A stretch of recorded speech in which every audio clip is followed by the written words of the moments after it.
got Thursday night football going on tonight, coming off another split in the MLB, but hitting the Tigers plus 210. Dogs are barking. You guys know we'll take those splits when we have the big dogs any day of the week. And that's mathematically counting for plus 150 dogs, not plus 210. So when you get that plus 210, always a nice hit. And 4 straight winning days, 13-4 in the NFL. Just sent out a bet for Thursday night football. We're going to go over the game. Won't be giving you guys the bet. If you guys want the bet, howtobeatthebookie.com or download the How to Beat the Bookie app. We will start running through some of these Sunday reports. A lot of injuries going on in the NFL, so hard to have too early of reads this week. And then, of course, go through the MLB slate. John, how you feeling today? Nice hit last night with Detroit. Olsen looking good again. Always nice to wake up after hitting a 210 dog. 3-3 so far with baseball for this week. And we'll take that. Like I said, I will sign on the dotted line for 50%. We catch these big dogs. Been waiting for the Dodgers to slow down. Like we call it no man's land. They're not going to catch the Braves for the 1 seed. They're not going to get caught by anybody for the 2 seed, Brewers or anybody. So they're just in that holding pattern. Detroit playing good baseball, especially on the road. Now a game over 500 for the year. And I think it's 12-5. Their last 17 road games was just a good spot for them. Definitely worth the 210 price. I know you guys question me. I had to beat the bookie members. Oh, not Detroit again. Or, oh, not this team again. Those are the teams we get value with. And you saw it pan out last night. So, 3-3. Let's hope we can stay 50% for the rest of the week. Guys, that's our goal. The guys out there telling you they hit 80%. They don't even know what they're talking about. They're full of shit. Come here. Stick with me during the baseball season. We're not going to hit 50%. We only need to hit like 44% to make a winning. 40% is our break-even point, but we hit 44%. We're killing it, and that's what we do, and we do it every year. Back up to it this year. Anyway, feels good going into Thursday night football. Tough game, tough baseball card today. I don't have a bet in MLB yet, but we'll talk about it as we go through the card today, Ben. Yeah, we can start with baseball just because a lot of day games. I know you guys were watching. We'll want to be getting in on some of these day games. We'll start with this top game on the card here. Brewers at St. Louis. Brewers get it done last night and now taking 2 of 3 in the series. Lead the season series 5-4. Going to be Miley versus Mikolas. Miley just hasn't been going far into games, and a lot of these pitchers this time of year who've been coming back just haven't been going that far into games. We've seen that with Miley. We've seen that with Eovaldi, and that's just kind of the theme this time of year. And Miley's probably going to get stretched out into a relief role, too. Once it comes to the playoffs, it's going to be Woodruff, Peralta, and Burns being your main 3 as a starter. So we'll probably see Miley take a long relief role in that. We'll see how long he goes today. Then you have Mikolas going, last 2 starts, 10 runs, 15 hits, and 11 1/3. Got to give the pitching edge ever so slightly to Miley, but again, not going to go far in the game. Would be a slight lean here to the Cardinals just because they contend in this matchup, and Brewers are pretty much done, kind of locked in there in the Central. They split 10-9 down the season series last year. Right now it's 5-4 in the season series, and if you're getting dog money consistently with one team, you're going to get a 500 record. Might as well back the dog or nothing. Yeah, to me, I'm just staying off this game. Just not much to play for either team. St. Louis has actually officially been eliminated now the last couple of days. They sat Arenado last night. He's back in the lineup with Goldschmidt. I was waiting to see if they were going to give Goldschmidt the day off. Today might have been a little worth a bet with Milwaukee. Milwaukee now, with that Cubs loss last night, they now have a 7-game lead in the Central. Guys, it's just 10 to play. 7-game league, 10 to play. They're going to be Central Division champs. They know it.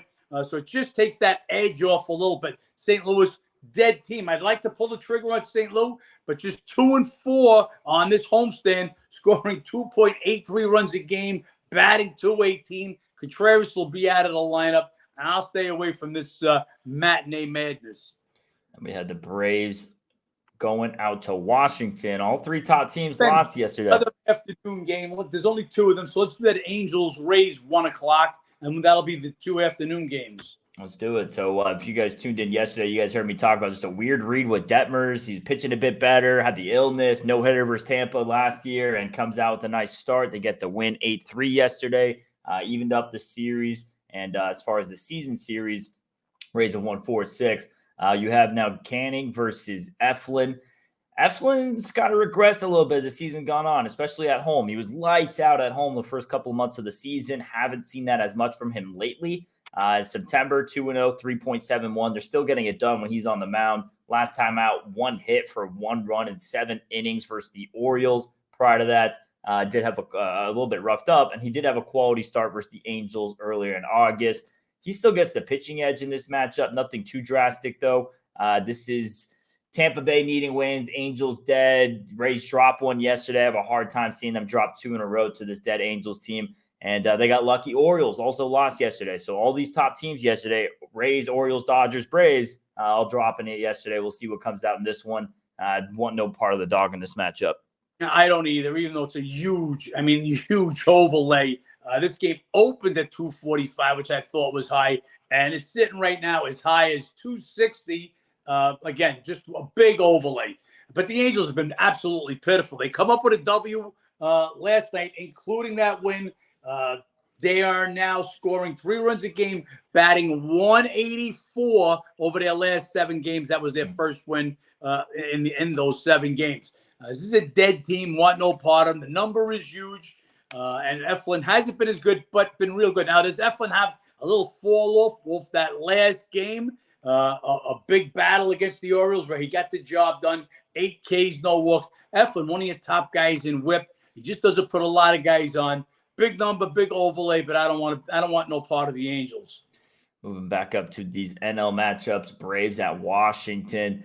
Braves, they've now dropped 5 of 6 after losing yesterday to the Phillies. Nats crushed the White Sox, took 2 of 3 in that series, won 3 of 4 here. Fried versus Irvin. Irvin was going really good in August. Still going pretty decent, all considered, especially for one of the bottom teams here in the league. Last time out, though, 4 runs and 4 2/3 versus the Brewers.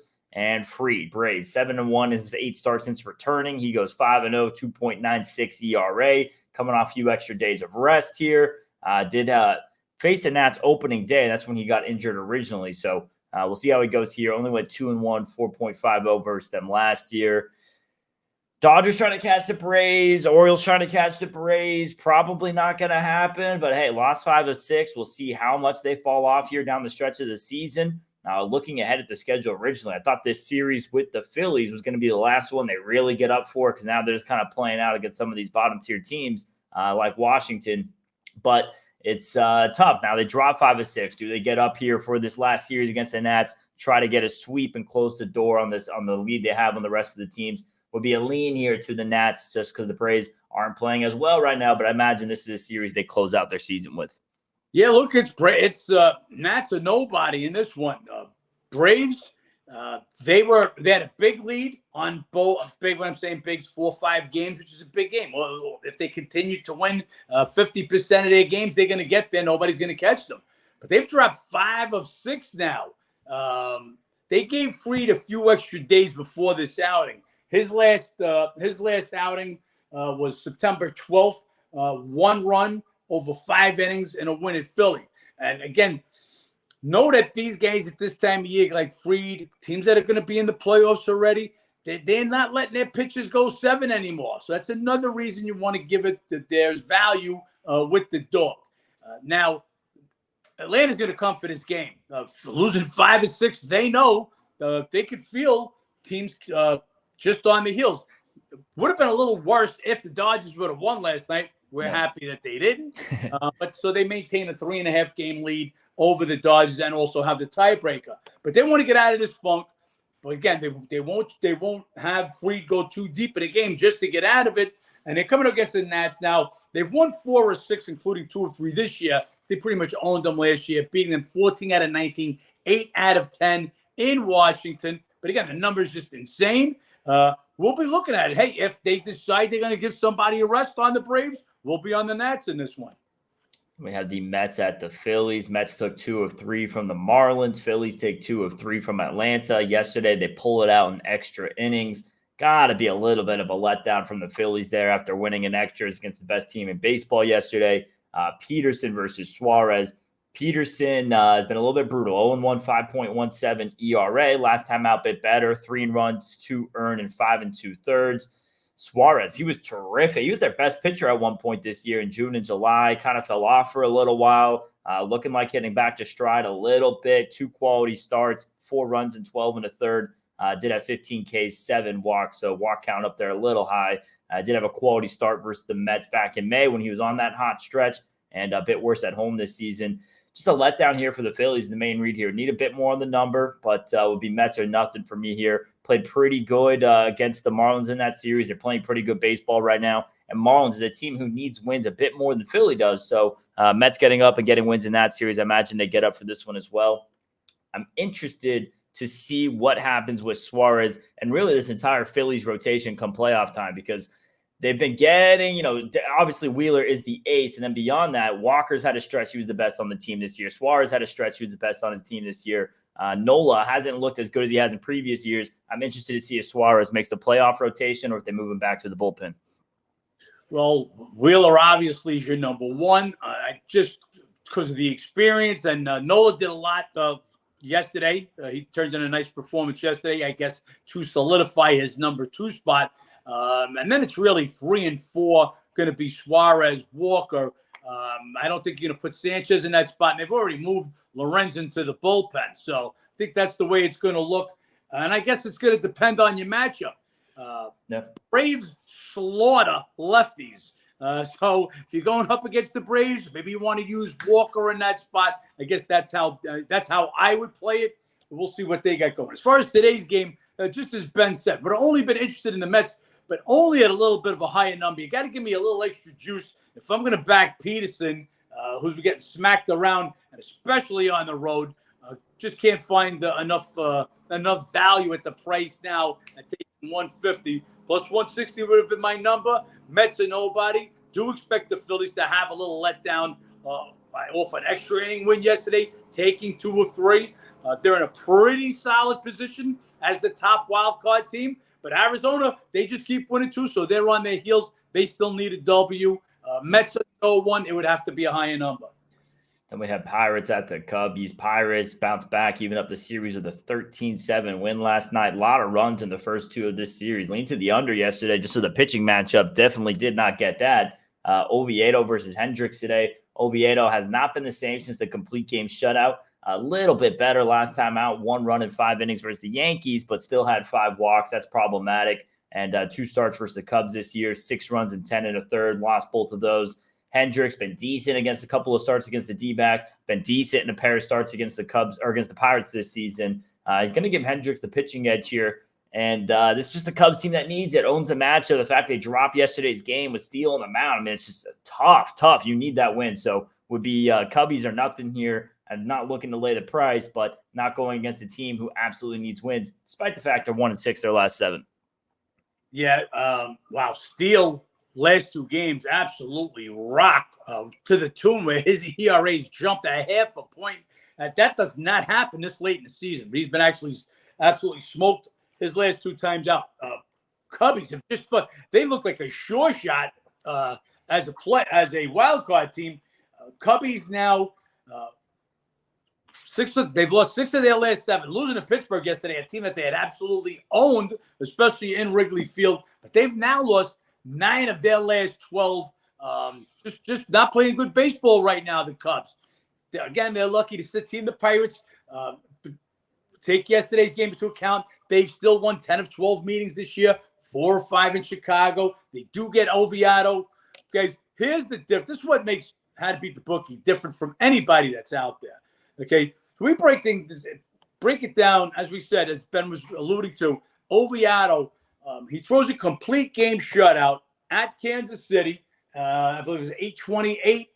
Let me get my stats up here. Yeah, and he throws 114 pitches.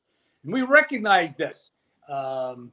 Since that time, 0-1 with a 5.11 ERA. To take it back to yesterday, the sharp side was the Orioles against the Astros with Bradish. He had absolutely owned them last year. The Orioles red hot, best road team. Astros under 500 going into yesterday, under 500 at home. What kept us off that game is we go beyond the numbers. We go deep into the game. Orioles weren't going to have either of the two closers that are actually closing now that Bautista is out. They had burnt out both guys 3 days in a row. They wouldn't be available yesterday. What happens? Bradish pitches a gem, which we thought he would. Nope. They blow it with the bullpen. That's how we save a bet. When we blow a bet yesterday with the bullpen with Cincy, that's another killer. We knew Crane was going to come with a game. He's looked good since coming back. A 14K dominating performance, and then they go and cough it up in the ninth inning. So we get in behind the numbers. So Oviedo can't back him. The numbers suggest it would be Pirates or nobody because it's a high line. All the games, guys, this time of year, we talk about overlay a lot. Who's going to want the Pirates? You're going to want to bet the Cubs, the team that needs to win for the wild card. The Braves, who've lost 5 or 6. These are overlays. So we're either on the dog or no one, and that would be the same situation here. It's Pirates or nobody, but just because the way Oviedo's been pitching since that complete game shutout, we'll stay off this one. And we have this NL West rivalry, Giants at the Dodgers. Currently, the Giants in the wild card race, 3 games back. They're falling out and running out of time to make up for it. Yeah, bye-bye. We'll see if they get up for the series. I mean, they lost a pair at Arizona coming off that 1-5 on the trip. They've had a lot of road struggles. Dodgers really owning this matchup for last season, but Giants have now won 4 or 6 meetings this year. And are they catching the Dodgers on maybe the slide here after a loss against Detroit? It's going to be Harrison versus Sheehan, a couple of young pitchers. Giants won Harrison's last 2 starts, but gave up 9 runs, 6 earned, and 12 hits and 9 innings. It's against the Guardians and the Rockies. Sheehan using relief his last time out. Don't love when they mess with these guys, bringing them into the rotation, back into the bullpen. We'll see how it goes for him. We'll see how long he goes today. Maybe a bit more of an opener. Does he go 3-4 innings? Would give him the pitching edge still over Harrison. We'll see how far either of these guys go tonight. Giants need it more. It's a rivalry game. Both teams going to be getting up for this. Would be a slight lean to the dog here in the Giants, but are they done? And the road struggles for them makes it really tough to back against the best home team in baseball. Giants are done. Thought these last 2 games at Arizona just put the fork in them. And I think the Dodgers will get up for one last series, being this series. And that's just because they're going to come off the loss last night. Dodgers now been held to 5 runs over the last 2 games. This is the second highest scoring team in baseball. They're going to look to come for this game. As Ben said, Giants have won 4 or 6 meetings. All 3 at Dodger Stadium earlier this year, a combined 29-8. So they put a last whoop on the Dodgers early in the year. Dodgers will have that in the back of their head. They've been held down in the last couple of days. They'll look to come for a game. I think Frisco is a dead team. 5-25, their last 30 road games. That's not even real. How are you a 500 team at 5-25 on the road? So even though this might be a little bit of a high number with Sheehan pitching, I want no part of San Fran. It would be Dodgers or nobody for me in this one, but I'll be a little too high with the number for me to lay it. And we have the Blue Jays at the Yankees. Jays get it done last night. They won the first 2 of the series here. This is Berrios versus Cole. Pretty good pitching matchup. Berrios, 3 straight quality starts, 2-0, 1.80 ERA. Cole, he's coming in. They won his last 5 starts, 3-0, 1.71 ERA. He has 11 2/3 shutout innings versus the Jays this year. Berrios did have a quality start versus the Yankees back in May. Pitching edge still goes to Cole, but not nearly as drastic as usual. I mean, Berrios going just as good right now. So it'd be Toronto or nothing here, needing the win, needing it in the race. Guerrero questionable. That's a big question mark on this game, but would want the Jays here in this spot at dog money. Couple of pitchers both going well. And as good as Cole is, and as good as he's been against the Jays this year, the teams who do get him are the AL East teams. So we'll see if that becomes a factor today. Yeah, so a couple of days ago, Ben posed the question to me, do the Yankees still have a shot? And they said that by losing the first 2 of this series. And not only losing it, getting beat by a combined 13-2. Yankees have now lost 3 straight, scoring a total of 4 runs. Those bats have done. Yankees are toast. Do they get up for Cole in his quest for a Cy Young? That's the only thing you're thinking of. As good as Cole has pitched, Berrios has pitched just as good, especially his last 3 outings. 2-0, 1.80 ERA coming off of 7 shutout innings, 8 Ks, no walks against the Red Sox. We want to see if Vladdy's in. This is Toronto or nothing. Toronto's crazy. They had a 10-game homestand. Take the sweep 3 from KC, who they should beat, then get swept 4 games from Texas. Just when it looks like they're dead, they come back with a 3-game sweep over the Red Sox. Now they get the first 2 against the Yankees. Is this the 4th sweep one way or another in a row? Could be. Berrios and nobody. Got to know if we got Vladdy in the lineup. And we have the Orioles at Cleveland. Orioles coming off the tough loss at Houston yesterday. All the relief issues. They blow it late, give up a run in the 8th and the 9th. Still won 2 of 3 in the series, 9-2 last 11 road games, best road record in baseball. And this Guardians team just dead as dead can be, 4-7 their last 11. They get swept at Kansas City. Pretty good pitching matchup. Rodriguez, who's been terrific down the stretch, and they're going to need him to be terrific come postseason. 4-1, 2.08 last 7 starts, 6 of them quality starts. And in his last outing, his best career start you could ever have, going up against the Tampa Bay Rays, trying to chase him in the division, 8 shutout innings, 7 Ks, no walks. Definitely got to be a little bit of a letdown for him, but he's been going well. And then Bieber going for Cleveland here. He's coming back off the IL. We typically don't like to back pitchers coming back off the IL. We'll say, though, Quantrill looked really good coming off the IL for Cleveland. Maybe this is going to help Bieber. And looking at a little bit ahead to next season, I know it's a long ways away, but get your futures in early for the Guardians, because if their pitching staff is healthy again, what they found in Bibby this year, you're going to have some of the best rotation in baseball. Quantrill looks back to form. We'll see if McKenzie and Bieber can get there. But what they found in the youth in their pitching this season, with all their pitching injuries, they're going to be deep next season. Absolutely. But let's talk about right now, and the Guardians are a dead team coming home after getting swept at Kansas City. But they're 4-7 their last 11 overall, but they've won their last 4 games. Another crazy team. They'd come back when it looked like Texas was hot after a 4-game sweep at Toronto. They go into Cleveland, and Cleveland sweeps them 3 games. So they've won their last 4 at home. Can't back Bieber here. Manager Francona says he should be able to throw about 80 pitches. I think that's a high number. His first game back, spent 2 months on the IL. Guardians are a dead team. Orioles are coming off an exhausting series at Houston. Big series, but they still need W's, and Rodriguez has hit his stride. Bradish and Rodriguez now, two real good pitchers for the Orioles. That's what they needed. That's what they had traded for. I don't know why they clarity, but he's now in the bullpen. But I didn't think this number would come up this high, but even with it being this high, I'm not going to say Cleveland to nobody. I'm not backing Bieber on his first game back, and I'm not backing a Guardian team that has totally fallen out of it. Want no part of them. I'll pass on this game.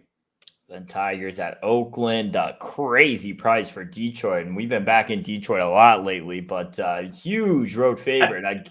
I get it against the A's, but it makes the A's a little bit enticing here. Detroit, maybe a letdown. You get a win at Dodger Stadium last night. You travel here. Would be a slight lean here to the A's. They play well in the matchup. They won 2 of 3 at Detroit earlier this season. Skewball, he's been terrific. 3-0, 1.42. Last time out, 1 run in 7 innings. Just a bit different on the road. 3-2, 5.03 ERA. He gets the pitching edge over Medina. Tigers get the team edge here. Game over 500 on the road.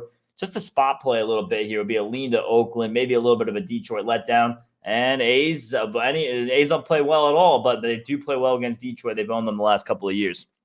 Look, everything that Ben said is true, except lean to Oakland. I can't get those words out of my mouth. They're disgusting what they're doing.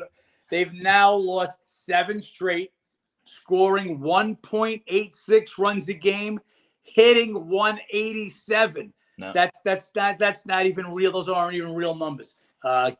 Worst team in Major League Baseball, worst home record in Major League Baseball, scored the fewest runs at home in Major League Baseball. For all those reasons, that's why it is a 170 favorite. And would love to have gone against Skubal on the road on a travel day after a win at the Dodgers. Just can't pull the trigger with Oakland. I'll pass on this one. That's the MLB card. I was pulling up the exact stats there on that Oakland. It looks like it is 13-3 the last 16 meetings there versus Detroit. So we'll see if that ownership can shine through the 7 straight scoring under 2 runs per game.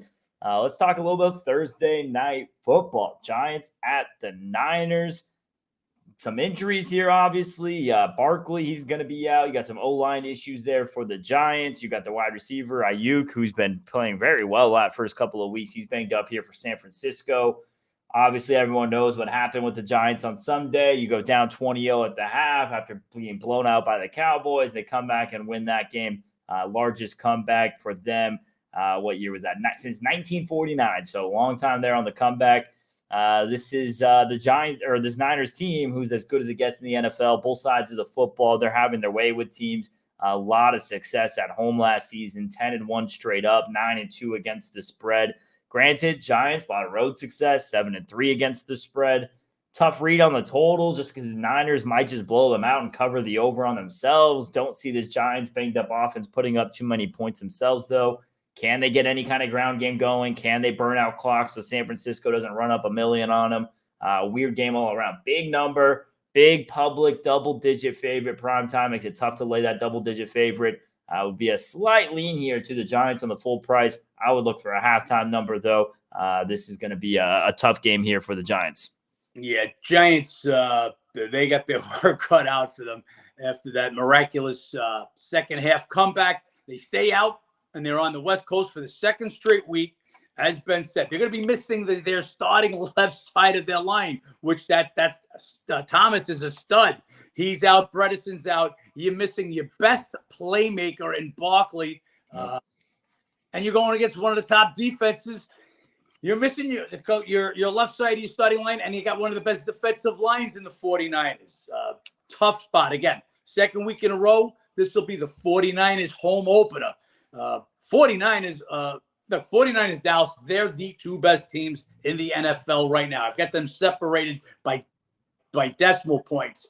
49ers, they've won 14 of their last 15 games. The one loss, NFC Championship game at Philadelphia when the quarterback gets hurt.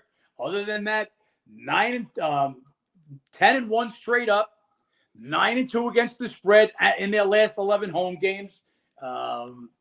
Look, there's nothing that tells me the Giants are going to keep it close in this one, but it is a big number and it's Thursday. Remember, you have that short week, just tougher for the big favorite. How many guys do they want to take out if they're a little nicked up? Ayuk, I'm putting him more towards doubtful. On the website, I got him on the wrong side of questionable. But with the guys already being out for the Giants, it's going to be very tough for them to get any kind of offense against a great 49er defense. 49ers is just solid. Like I said, one of the best teams around. The Giants, their last three games have been outscored in the first half 74-0. They were down 20-0 last week at Arizona. They went down 26-0 week one with Dallas. And if you remember, it's the division game against Philadelphia. They were down 28-0. Take what you will of those three first half games. That might give you an idea what we're thinking about. Giants can have their work cut out. Limited on offense against one of the best teams. Big number. Usually would be on the dog at double digits. Cannot find the reason to bet the Giants in this one. We're going to talk about some of these Sunday games. Just kind of give a brief run through here.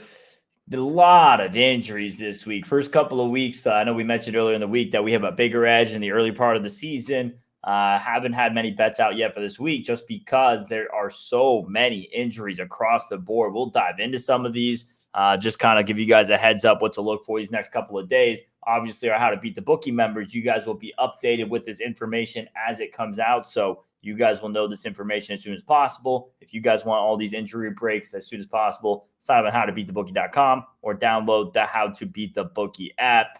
I mean, just going down the list, even top game on the card here. Chargers, you got Eckler is going to be out. The linebacker Kendricks is questionable. Rumph and Henley both questionable as well. On the other side of the ball, you have for the Vikings, you have Bradbury and Darisaw. The O-line still banked up. Linebacker Davenport. I mean, obviously, most players aren't worth anything to the number, but when you have bunches of injuries, especially in position groups like we talked about with the Giants, where it's a couple of O-line guys going to be missing, that's when you start to have more effect on the number. So that first game going to be tough. And that's going to be a couple of 0-2 teams there. We'll see who gets the first win on that one. Yeah, 2 0-2 teams. This is what the Chargers do. they look like they're supposed to be a better team. They just don't win those close ones. And it seems like the Vikings win the close ones and then go and get blown out in the wide open ones. Or injury's going to have to do with it. I got Eckler on the wrong side of questionable. The Vikings offensive line, we'll wait to see. Terrible spot for Chargers. We've talked about this. They're on the road for the second week in a row, coming off the overtime at Tennessee. Vikings have had the extra days to prepare. They played on Thursday, so they'll have the edge in that one. Chargers, they can pass the ball. They will have success passing the ball on the Vikings. Their run game without Eckler first week, they ran all over the Dolphins. Second week, not so much against a stout Tennessee defensive line. So we'll see how that goes today. I got this game a pick. That's where it's at. The injuries can shape it one way or the other, but this is going to be a tough one. 2-0 teams playing with desperation. The lean go just a little bit to the Vikings just because they had more preparation time, and Chargers second week in a row on the road. Yeah, I'll give you a stat here on the Chargers. They are the first 0-2 team ever to score over 50 points in their first two games without a single turnover. Deal with that what you will. Are they due to be even worse if they start turning over the football? What's going to happen there? Meanwhile, the Vikings, the opposite, last was 7 turnovers and a lot of issues there. We'll see if that starts to turn around for them. Then Titans, Browns, again, injuries. Hooker and Fulton in the secondary, both going to be banged up. We'll see if either of them are playing. Obviously, for Cleveland, Chubb has a season-ending injury. Ford did look good, and they go sign back Kareem Hunt. We'll see if he's going to be getting any snaps this week. And then if it wasn't enough for the backfield injuries, you also have your number one target, Amari Cooper. He missed practice on Wednesday. He's questionable. So this is a banged-up secondary, banged-up primary weapons. We'll see what end up coming out.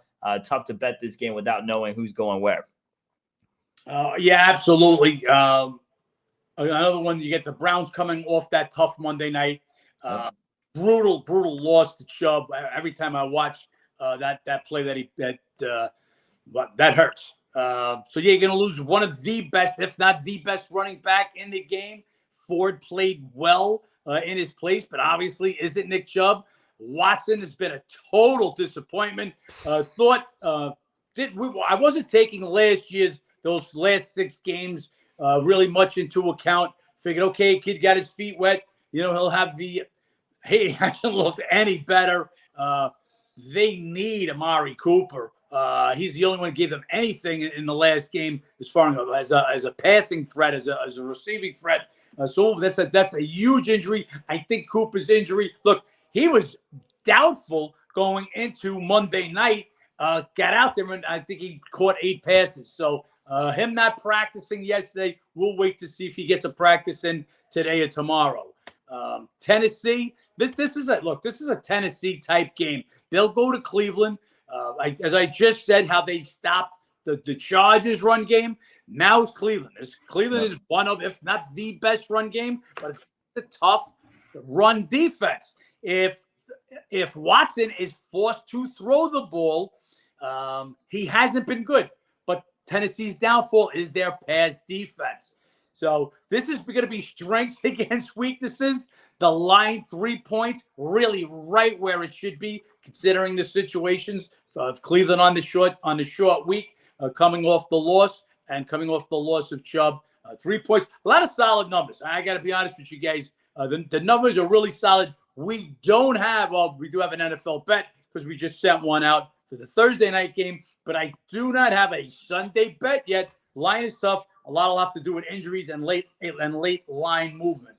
Yeah, those injury reports continuing coming out today and tomorrow. Another game with a lot of injuries. Patriots at the Jets. You guys know, if you guys follow us on Instagram, put up that trend yesterday. Patriots 14 straight, 10-4 against the spread in this matchup. Absolutely own it. And that's gone past the Brady era. Just Belichick continuing to own this matchup.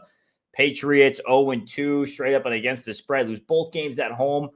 Granted, against pretty good teams in Miami and Philly. And now they're going to go on the road to a team they own to get it done. Looking at the injuries again, though, the O-line's still banged up. Brown and So, they didn't play last week. We've got to see what's going on with them. They're banged up in the secondary as well, which shouldn't be as big of a factor here against this Jets team. It's not like Zach Wilson's going to be throwing it all over the place. Definitely a bit more imperative for them on the ground game. But this stud defense the Jets have started to get a little banged up now. Quincy Williams and Carter both banged up. Adams, the safety, banged up. So a lot of question marks here on the defensive side of the ball. A lot of question marks on the offensive side of the ball for the Patriots. Could only be can't go against the trend. You can't bet against 14 straight wins there. So it could only be New England here. But are the injury breaks going to go our way to get on that side? It's a question. Want to see the injuries not only for the game but for the total. If the Patriots are going to still be without their offensive line, it's under. I mean, look, this under is a low total. It started low and it's gone even lower. I was waiting to see how this one would bounce, but it's dropped even lower down to 36.5. But if you've got no offensive line, the Jets still have a good defense. Even if they are, look, you want Quincy Williams in there for sure. But if he's out, I could see this being a 17-14 battle. So we want to see if Brown and So will be in there for the Patriots for their offensive line. But yeah, no way to buck the trend. It's Patriots and under or nothing. Again, all depending on the line and the lineups. We'll jump ahead a few games here. Maybe the most banged up team this season or this week, the Lions. I mean, coming in, who's not hurt for the Lions? You got O-line issues, you got DB issues, Gardner Johnson, you got the wide receiver and St. Brown, number one wide receiver. Your number one back right now, Montgomery, he's not going to be in there. So a lot of injury issues here for the Lions, catching a 2-0 Falcons team who's coming off some tight home wins. We'll see if that carries over on the road. And they're relatively healthy, offensively still healthy, defensively a little bit of question marks there. But they have the oldest defense in the NFL, most experience in there. When you're filling in older vet pieces like that, typically not going to be too much of a loss there. Not going to be lighting it up defensively anyways. That's going to be a very interesting game. A couple of younger teams, especially when you start to look on the offensive side of the ball, might just be a bet on the Falcons. If the Lions are as banked up as the question marks say, they don't play, might just be a bet on the Falcons just on injuries alone. Yeah, well, that's what the shops are doing. This line open 6 is down to 3. It's a 3-point move without a quarterback being out, and that's how banged up they are. We're giving Montgomery a chance to play. We'll see. St. Brown still open to play. Those are your two playmakers, so you need those guys. We'll wait to see if they're playing. And now Taylor Decker, he's their left tackle. He had already missed last week. That's another big body you want in there. Most of the guys that we know that are out already, they're out on the defensive side of the ball, not where the Lions shine anyway. Obviously, they're still big, though, especially against this Falcon run defense. We'll wait to see the offensive injuries. The Lions were playing good ball. Look, they went into last week. We knew that would be a letdown for the Lions coming off the opening night, Thursday night victory at Kansas City. Lions were expected to be this team. They are this team. Had a down week last week. They let a Seattle team shock them at home, just in a letdown game. It's all about the injuries in this one. If Lions were healthy, I would lay 3. Again, we'll wait to see what the lineups are and where the line goes. All right, we'll just talk about 2 more games here just because the injury is kind of similar here. Colts and the Ravens, and then also Panthers at the Seahawks. A couple of rookie quarterbacks questionable right now. You have Richardson, who's questionable for Indy. It was not doing too much in the passing game, but the ground game definitely there, definitely adds a factor to it. His backup's Minshew, and then for Carolina, Bryce Young, who's going to be questionable. Didn't leave the game at all, but still apparently the ankle's giving him some issues. We'll see what's going on with him. Missing today's practice also, Young. Just saw that. Yep, so there you go. So two rookie quarterbacks dealing with injuries. Richardson's a concussion situation, a bit more sensitive. But I think both teams are just as good, if not better, with the backups. I mean, Minshew's probably the best backup in football for the Colts. I mean, he could start on plenty. Hell, the Giants should trade for Minshew. I think he might give you something more than Daniel Jones could. But that's a quarterback, true quarterback. And then Andy Dalton for Carolina, another vet, been very good in his role the last couple of seasons, very serviceable. 2 teams here. Yes, you want your rookie quarterback playing, getting as much experience as you can. If you lose, you don't care. You get a better draft pick next year. But as far as the betting angles, if they'll books over adjust based on quarterback injury, could be some value there with those backups because pretty good backup situations. Yeah, it could be, especially in Seattle. Seattle's banged up. The safety Adams hasn't played the first couple of weeks. They've got him listed as questionable. Cornerback Woolton, he left the last game. He's probably going to be out. Seattle's also looking like they're going to miss another couple of guys. Bryant and Love So you got a secondary that's really banged up in Seattle. They're coming off that overtime win at Detroit. Could be a little spot for Carolina here. Well, I would only like them if he's out, the rookie quarterback. So we'll see how that one goes. As far as the other game, Colts and Ravens, look for Richardson to be back in that game. I am on the right side of questionable. This is a tough spot for a Colt team. Colts coming off that big win over Cincinnati. They've got, I believe, the Browns next. Another divisional game. You said Colts, tough spot for Ravens, you meant, right? Tough spot for the Ravens. They get a big win at Cincy, and that's what, again, they're missing two of their big offensive line guys, Stanley and Linderbaum. Odell Beckham, he left the game. He's questionable. When you got a lot of guys questionable, banged up, and you're a 10-point, well, in this case, an 8-point favorite, coming off a win, another divisional opponent, you're on its side to maybe sit them, figure we can get by with what we got. 8 points, a big number. I would be on the short or nobody. Once again, guys, all depends on injuries and where the line goes. Again, I expect Richardson to play. That's not definite yet. That's not. It hasn't been announced yet. So we're on top of the injuries, and that's what we do, and that's why we're changing our structure. I can have guys. We said that our VIP notifications. Lines are going to move a point when a quarterback, a point and a half, 2 points, 4 points when you get a quarterback like Burrow when quarterbacks are in and out. You guys have got to get that notification like this. If you're checking it on your lunch hour when you're at work 2 hours later, and a line, well, I can't get that, so I can't have any excursions that, we didn't get that line, you didn't get that. You'll get the line that we get as soon as we make the bet. We send it out. Everybody's going to be getting that. And that's how big the injuries are. We're on top of the injury game. Look, we're here. Somebody is watching a computer from 6 a.m. till midnight Eastern time. So if lines are moving, if injuries are happening, we're on every move we could possibly make within those time. And that's when you got to make the bet, not 2 hours later after the line has been crushed. Absolutely, guys. You guys know we're on top of it. There's a lot of injuries going on, even on the Monday Night Football game. Joe Burrow, like John just mentioned, and members will be updated once we get that information. We'll cover more about that game on Monday. And obviously, if you guys want the NFL bets this weekend, make sure you guys sign up on the website or download the app. MLB, 50% on the week, 3-3, betting dogs, big plus 200 last night. Currently, no bet on that game on MLB today. We'll see if one gets added based off lineups and live movement. But big week here, big start to the NFL, and we got a bet out tonight for Week 3 NFL. If you guys haven't yet, like, subscribe, comment below. Let's make some money. Hold on, just before they go, Ben, going to give them one change. So they've just scratched Bieber, and Gaddis is going to be the pitcher for Cleveland. So scratch everything we said about that game. If you want to know more about it, go to How to Beat the Bookie, guys. Let's make some money.